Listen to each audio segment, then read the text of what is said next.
Let me tell you about Jonas. Jonas is 19 years old. He studies law in Munich.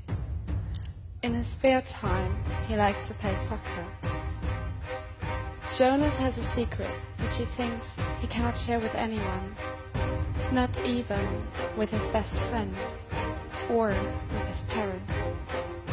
He's just too afraid of anger, rejection, and repulsion. Jonas knows that he has to suppress his sexual drive for his entire life. And he also knows that there will never be a loving and fulfilling partnership that he can enter. Because Jonas is a pedophile.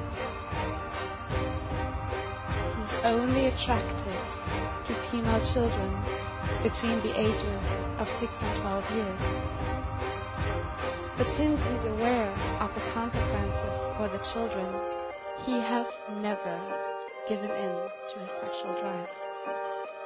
In the ICD-10, the International Classification System for illnesses, pedophilia is coded as the sexual preference for pre-adolescent children.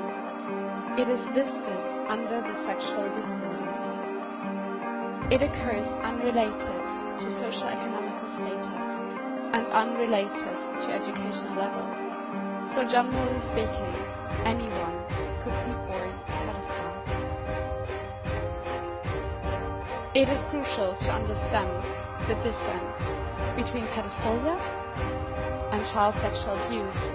Pedophilia is only the sexual preference for pre-adolescent children.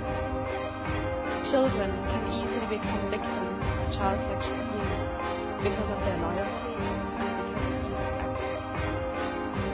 For example, a stepfather might abuse his stepdaughter because of his anger and jealousy towards her mother. Not every pedophile abuses children, and not everyone who abuses children is a pedophile. Differentiating between these two groups is essential. But a pedophile who doesn't abuse children has done nothing wrong.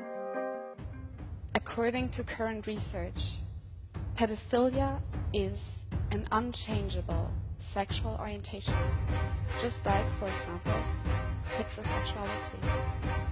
No one chooses to be a pedophile. We can make a difference for Jonas.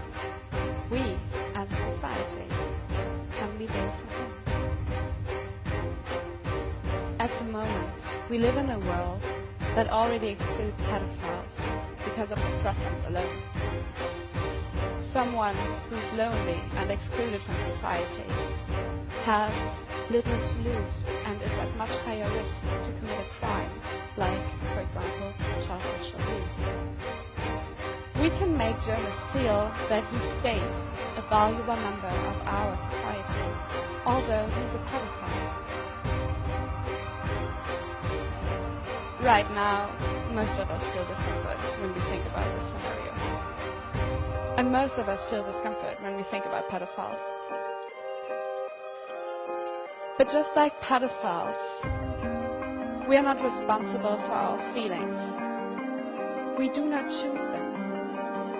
But we are responsible for our actions. And we must make a decision.